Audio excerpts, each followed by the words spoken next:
Hello, everyone. How's everyone doing? I see Dee from Virginia is here. I think we're just waiting on a few more people. Hello, Luann. So everyone, there is a chat box, so make sure to utilize that. Hi, Kim. And there is a Q&A section, so if you guys run into any questions during the webinar at any time, feel free to pop those questions into the Q&A. Hi from Spain. Hello. Hi, Stacy. Kelly. Everyone can hear me okay, right? Someone say yes, I can hear you. Okay, perfect. I love this. Awesome. Eric, May, Luann, Jennifer, Doug, Jean, Eric, Maria. Oh, louder. Okay, I could be louder. Okay, is this better? Hi, Amy. Hello. So everyone, today I have Amy joining me. Amy is a Funds2Org's partner, and she will be here throughout the webinar. And a little later on when we get to the Q&A section, she'll be able to answer any questions that you guys have. Hello from Washington. Judy, Sharon. I love this. Oh my God, I'm so excited.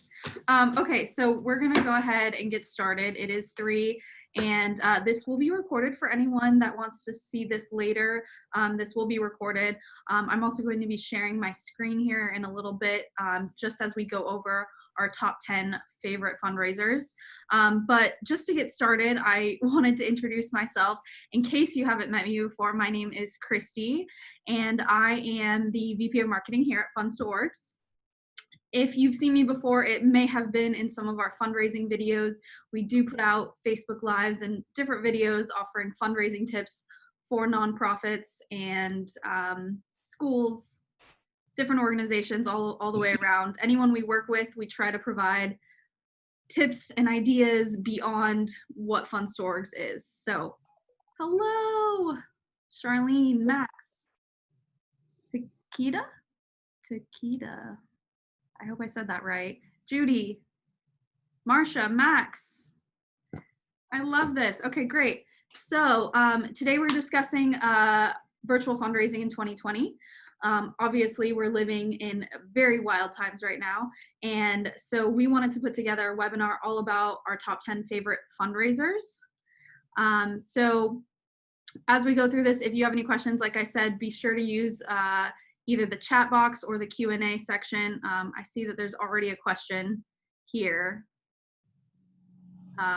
from Karen. Yes, the seminar has started. Lovely. Okay, perfect. Well, I think we're all ready to go.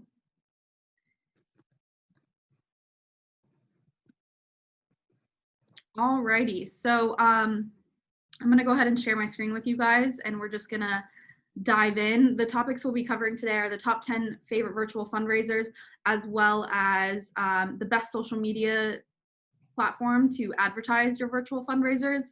And then we're going to talk a little bit about Drive Fundraising. And if you have any questions, you're welcome to ask any of our panelists, okay? Perfect. Okay.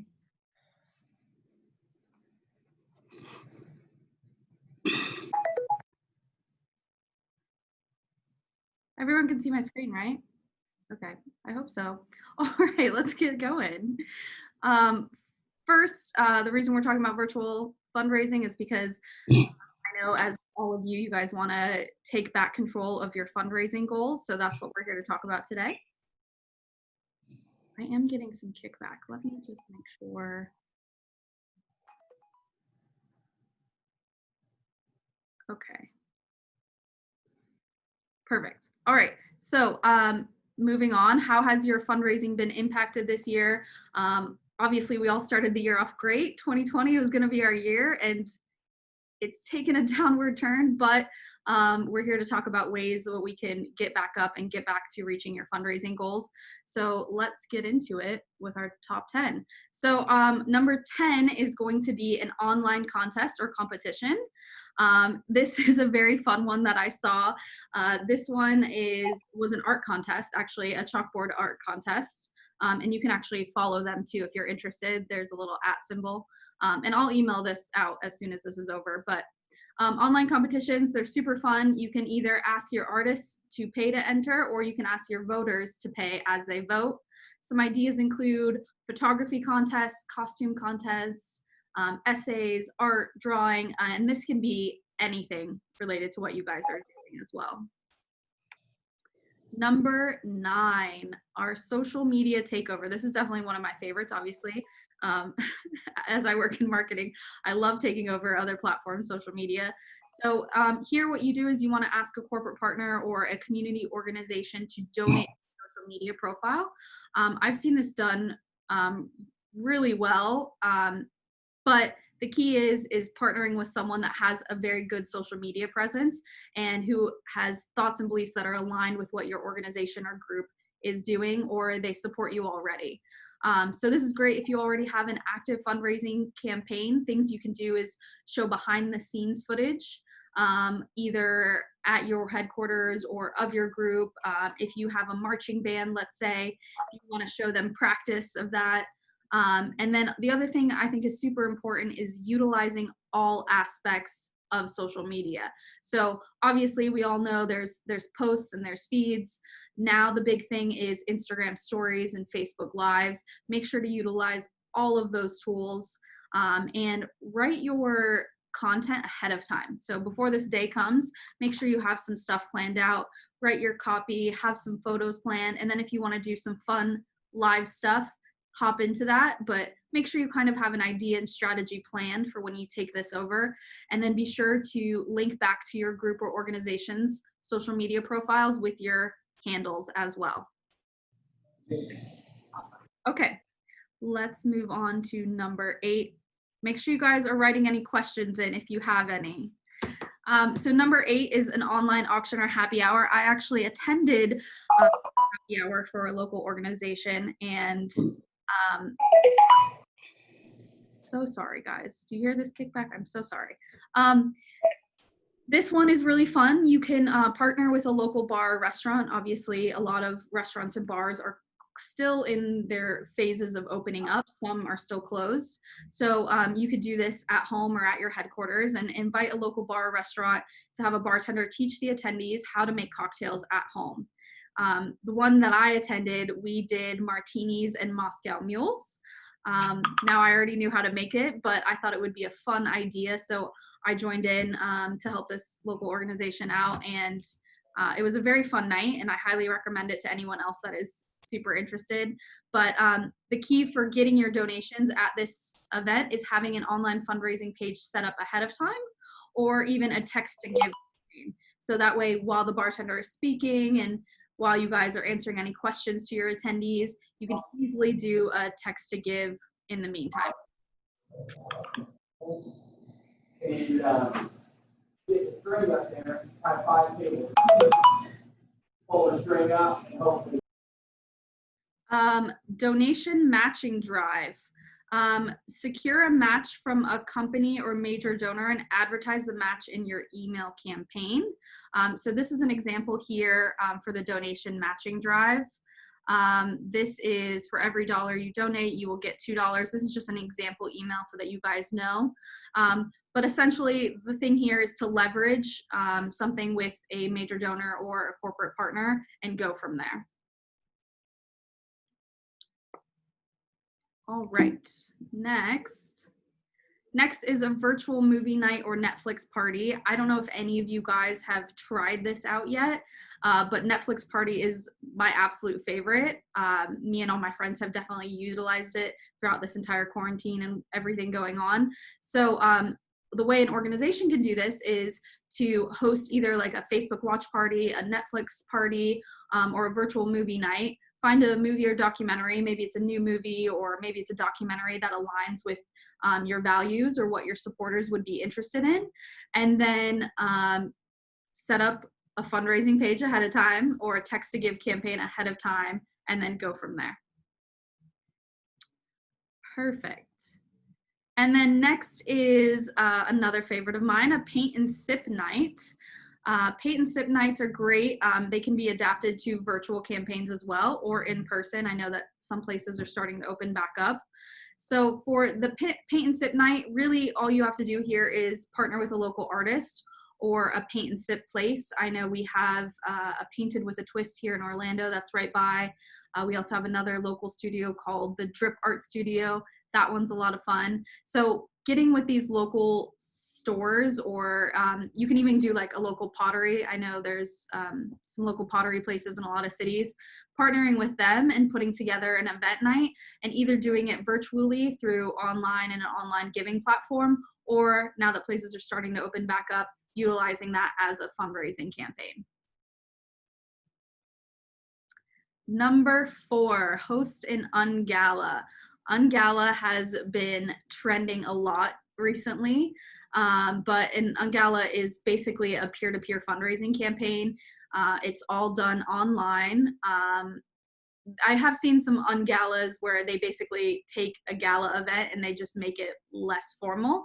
But what I'm talking about is an Ungala, which is a peer-to-peer fundraising campaign, and utilizing this to free up your staff to put together an event. And then here's just a quick screenshot of something that Girls Inc. did and how they did it through their donation page. Next is the video game tournament. This one we've actually done several YouTube videos on before, but video game tournaments and live streaming has become very popular. I know there are a lot of gamers that are doing Gamers for Good campaigns and things such as that. So this is a fun way to, one, get into newer demographics, younger demographics, and then 2, also putting together a campaign where you get to do something fun like play Mario Kart or maybe Centipede. I don't know. I'm kind of old school. I like all the old school games. I know that there are new games out, but I definitely prefer the old school games. And then number 2 on our list is the online auction. This is a very popular fundraiser because it eliminates a lot of the spending when it comes to hosting in a space, providing food or beverages, keeping track of bid sheets, whether it's silent or what have you, but doing an online auction. Here, what you want to do is partner with local businesses or sponsors and ask them to donate certain things. So if you are, let's say, like a local organization and you have a couple corporate sponsors, what you can do is ask them to donate either a meal or a gift certificate, or maybe it's an art piece, and then auction that off through an online campaign. Win-win for bidders and nonprofits. And then lastly, the Shoe Drive Fundraiser. That is what Funds to Orgs does. My favorite part about a Shoe Drive Fundraiser is that you don't have to ask anyone for money. That is a key thing, especially in the times that we're living right now. You can raise funds virtually just by asking your supporters to clean out their shoes, and then do what we like to call porch pickups or drive-by drop-offs. But basically the way it works is you ask supporters to clean out their closets. Funds to Orgs provides you with a coach, marketing materials, logistics, and then we cut you a check for everything that you earn. Okay, we ran through that pretty quick. That was our top 10 fundraising ideas. I do see that we have some questions here. Online auction platforms.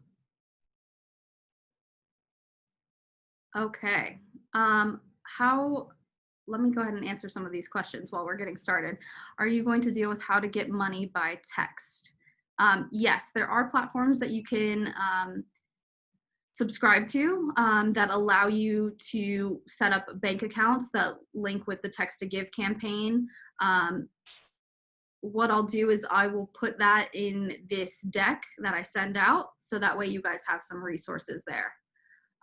Max said that they did a matching drive and it worked well and was very successful. So that's great to know. Thank you, Max. Yes, I will email this to you, Charlene. And there is a question about the Ungala. Email this to you, Charlene. And there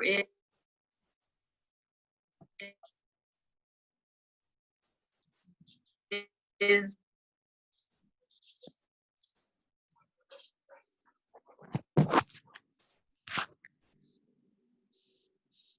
okay. So shoe drives. Yes, I will email to everyone about how the shoe drive. Yes, I will email to everyone about how the shoe drive. And if you want any more information immediately about how a shoe drive fundraiser works, you can go to fundstoorgs.com right there. And you can also call in. We do have fundraising coaches that work Monday through Friday, 8:30 to 5:30 Eastern Standard Time. And the number to call is 407-930-2979. And I see some more questions coming in, so let me just see if I can answer some of these. Okay, so for the shoe drive fundraiser, there are no limits to funds being raised. The more shoes you collect, the more we pay.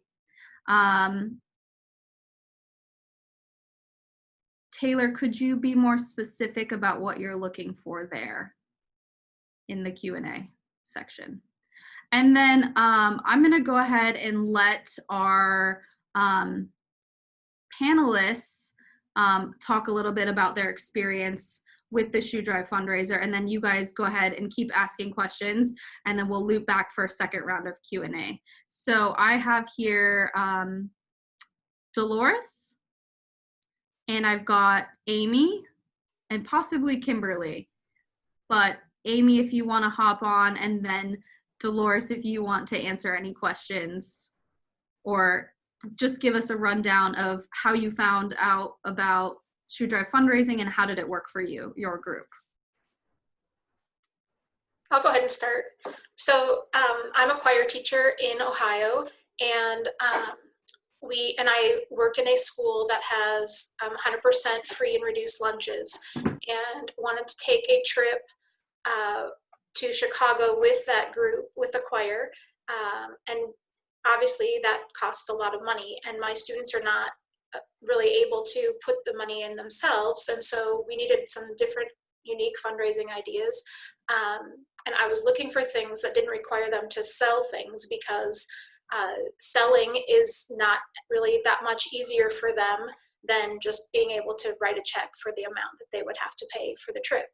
So I basically went to Pinterest, and Funds to Orgs came up, and it was one of those, this sounds too good to be true. They're going to give me money for collecting shoes. And so I did it quite skeptically, but what I found is I had a huge amount of support in our community. No one had ever heard of anything like this. I answered the question, are you sure they're going to give you money for shoes, for the shoes I give you, over and over and over again? And so when the check arrived, I posted it on our Facebook page saying, yes, they paid us for all of those old shoes that you gave us. And it was, I would say it's not any more work than selling candy bars. That was another one that we did. It's the same amount of work that you would do for a fundraiser. So as long as you can get, if you can get at least one or two parents involved, or other people in your organization if you're not a school, try not to do it all yourself. I think that it makes definitely an impact. My students did all of the bagging of shoes, so I had very little to do with that. I supervised it a few times, but most weeks when we did shoe bagging parties, they did it all on their own. I have high school teenagers, so I mean that, I wouldn't like have middle school students be unsupervised, but they were able to do that pretty much with just me getting them started. And then I would go to a meeting and I'd come back and there would be stacks of bags of shoes piled in my room. And so we did end up making, we collected like 3,300 pairs of shoes over the course of, we did more than the 90 days of I started it a little early, kind of, once I knew that we were going to do it, I put it on Facebook that to save your shoes, and because we would start in August of collecting shoes, and people started sending me messages, hey, could you come get those shoes now? And so I kind of collected a little bit on the side over the summer, but the bulk of our shoes came in during that 90-day shoe drive period. And yeah, it was, like I said, it's a unique fundraiser that requires no selling. And there are a lot of different things you can do. Like one of my parents works for Walmart, and they were able to secure a huge donation of brand new shoes that Walmart was basically going to put in the dumpster. They were all perfectly good shoes. So that was probably, I don't know, I think we got 300 or 400 pairs of shoes just from that. And I wish I didn't learn about that until the 6th week of our fundraiser. So I wish I would have known about that earlier in the fundraiser, because I would have contacted other stores in the area to see if they would also donate. I don't know if there's any questions or things about things I've talked about or something more specific. How much did I make? I believe it was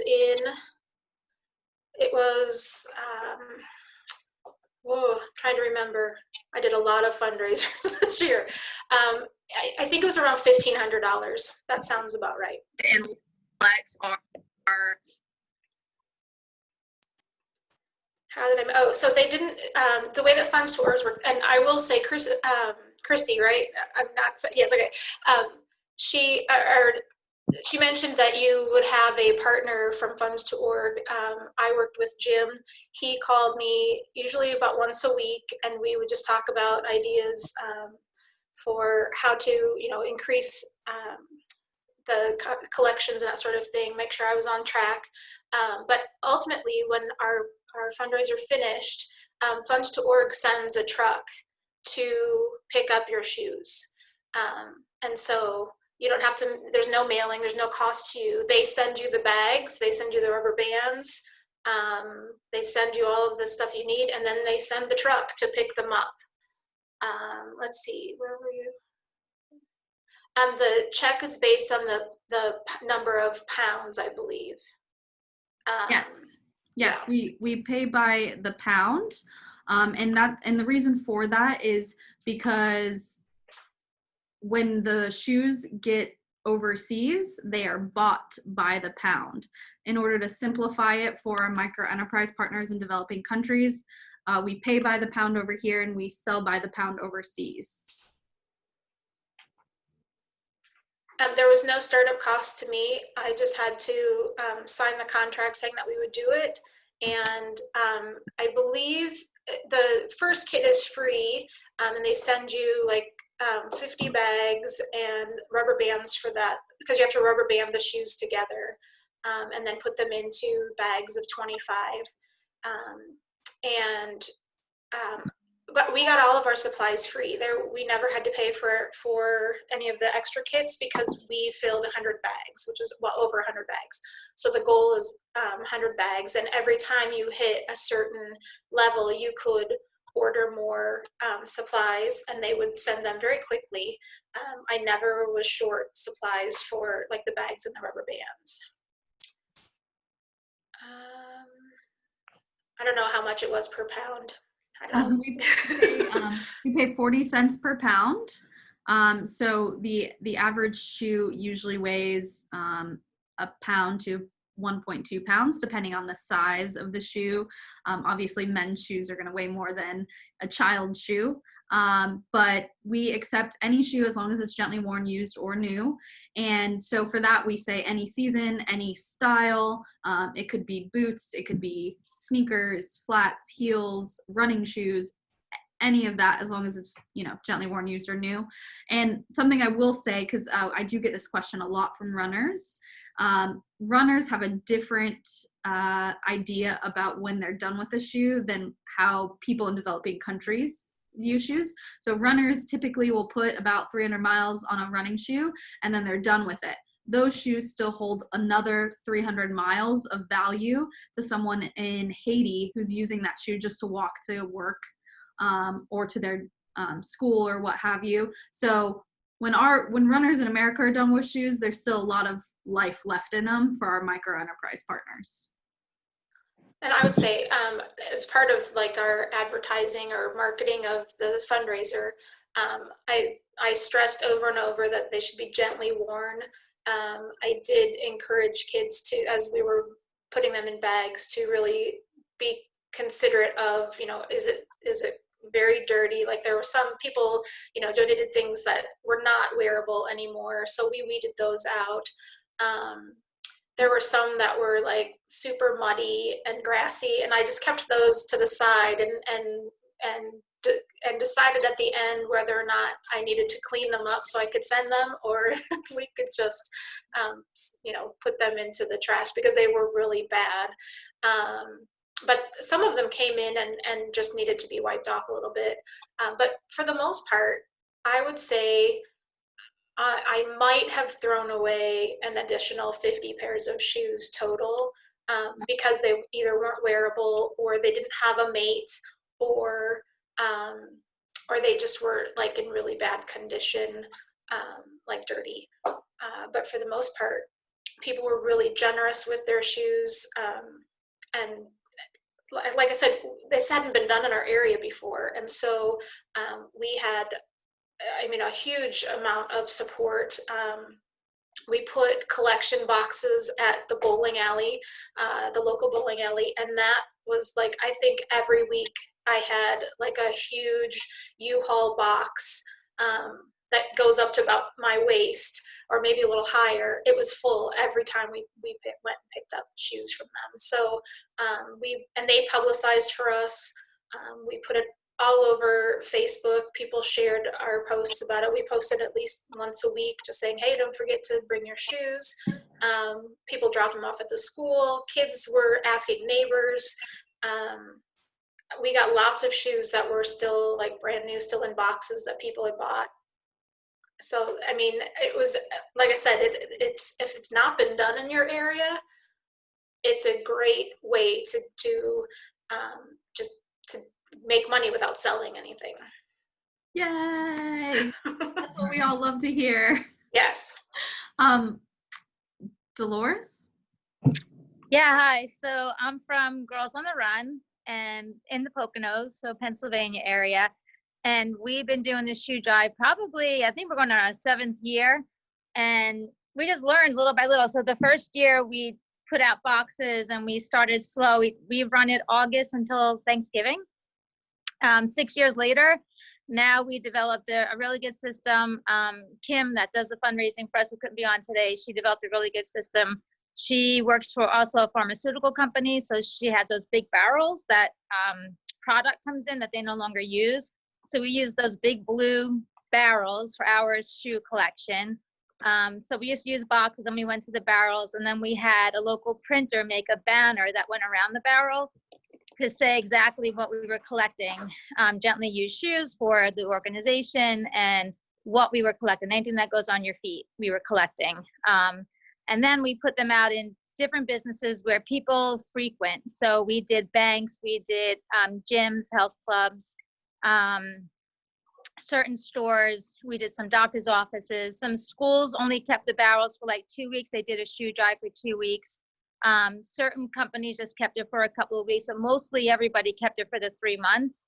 And then we had about 35 or 36 barrels out there in different areas of the community. And what we thought, it is a really, really simple fundraiser. Like Amy said, you're not asking for money. You're asking for something that people already have in their house that they don't know what to do with. So you see people cleaning out their closets, and you get everything from, I mean, we've gotten ski boots, we've gotten flip-flops, we've gotten everything. And then for us too, it just got our name out there too. Everyone, you know, associated Girls on the Run with the shoe drive. And that helped us too to get our name out in the community more. So we had the 35 barrels out. She has volunteers that are designated to certain pickup areas that they go and pick up. We actually, we had so many shoes that we actually had to rent. Actually, we didn't even rent it. Somebody donated a pod for us to put out in the back of our office to store the shoes because we couldn't store them anywhere. We had so many shoes. So we had like a rental pod, and we stored the shoes in the rental pod. So we would have volunteers come in and bag and band our shoes. And that's how we would get them banded, you know, bagged and banded, ready for the pickups. So it is really, really successful fundraiser for us. Now people are asking us all through the year, when are you collecting shoes? I'll find shoes at the back door of our office, just bags of shoes. I'll find shoes at the front. Yeah, they just know Girls on the Run is collecting shoes, and they just think we collect them all the time. So we find shoes all the time, just people dropping off. And, you know, if anybody asks, we just take them anyway, any time of the year, just because we're not going to, you know, we're not going to turn it down, and we know we're going to do it again year after year. So it's been huge for us. It's been a huge fundraiser. Even at community events, we advertise that we're going to collect shoes at community events that we're at, or fundraisers.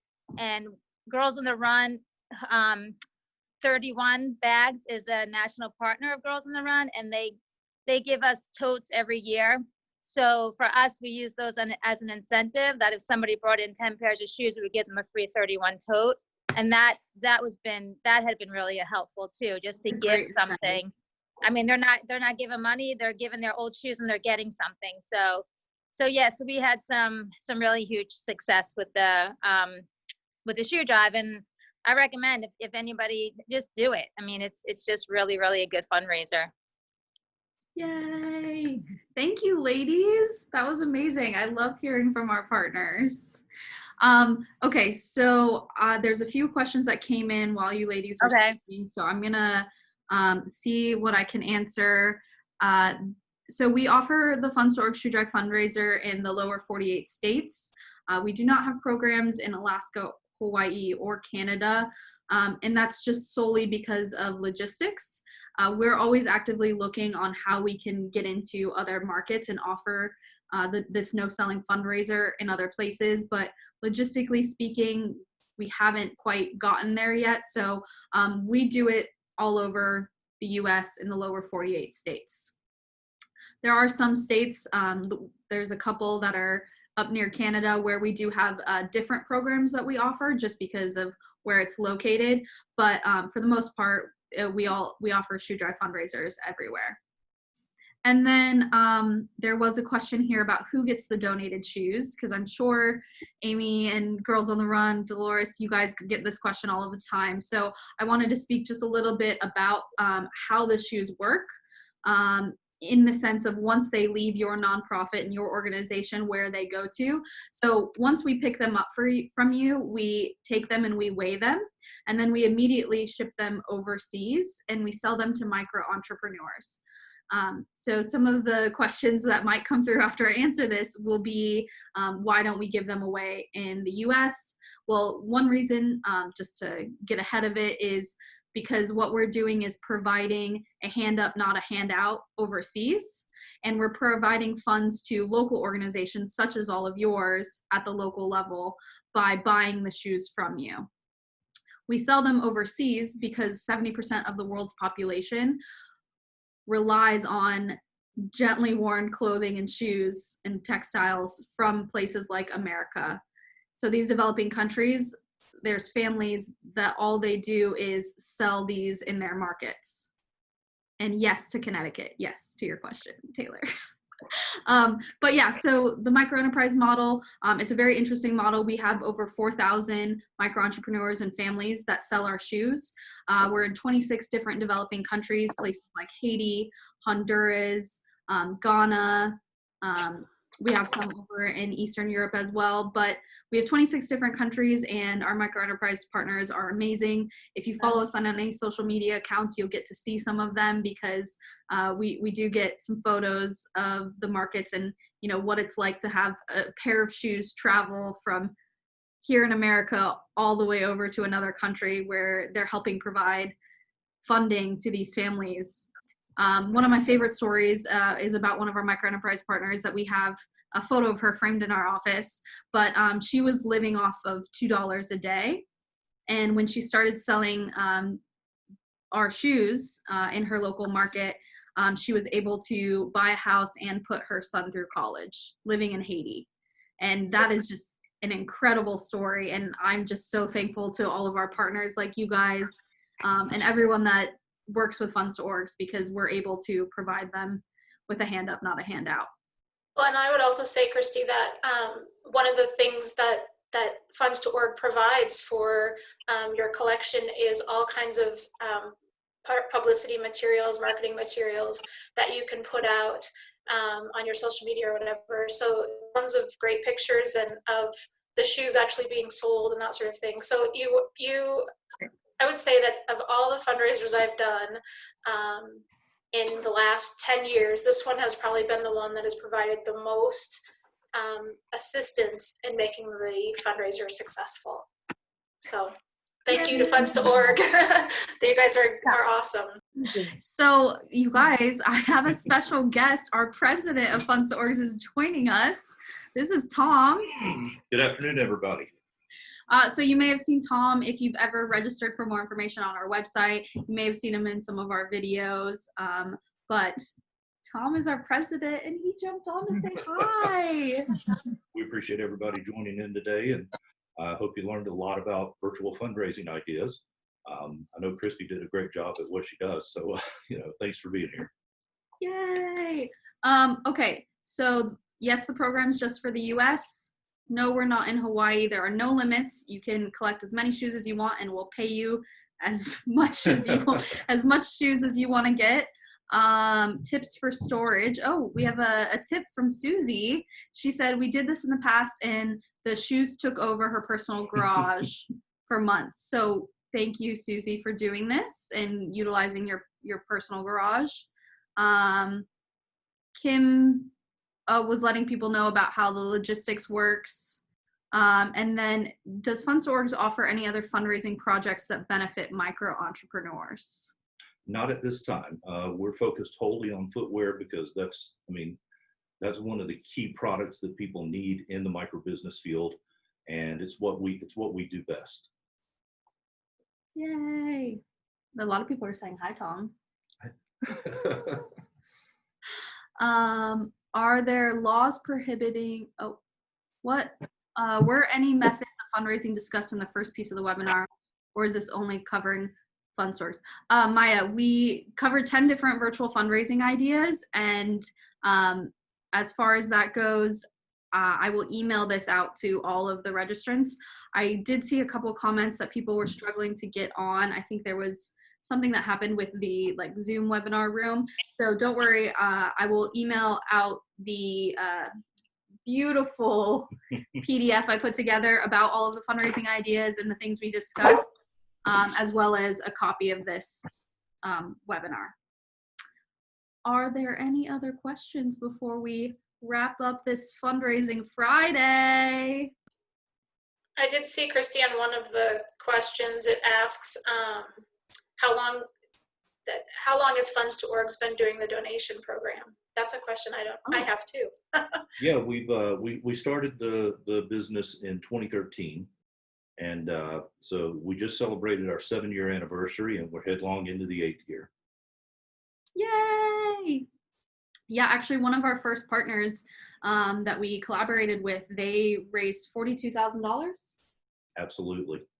Yeah, it was a great fundraiser. They had people across different states collecting shoes, and the guy actually drove a U-Haul around from state to state picking up shoes.